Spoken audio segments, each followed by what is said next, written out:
વ્યસન મુક્તિને સરળ બનાવવા માટે એક ટીપ એ છે કે વ્યસન કરવા માટેના કારણો અને વ્યસન ન કરવા માટેના કારણોનું એક લિસ્ટ બનાવો.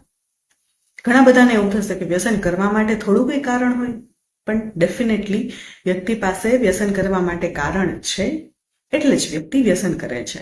જેમ કે વ્યસન કરવાથી મજા આવે છે, કિક મળે છે, એનર્જેટિક ફીલ થાય છે, ઘણા કામ છે એ સારી રીતે પરફોર્મ કરી શકાય છે, ઊંઘ સારી આવી જાય છે, ટેન્શન ફ્રી રહી શકાય છે વગેરે.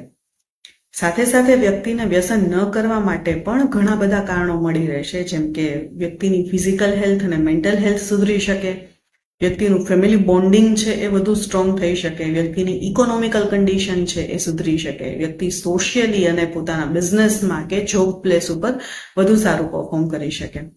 તો વ્યક્તિ જ્યારે આ લિસ્ટ બનાવશે ત્યારે એમને પોતાને ખ્યાલ આવશે કે વ્યસન કરવાના કારણો કરતાં વ્યસન ન કરવાના કારણો ઘણા બધા વધુ અને ઘણા બધા પ્રબળ છે.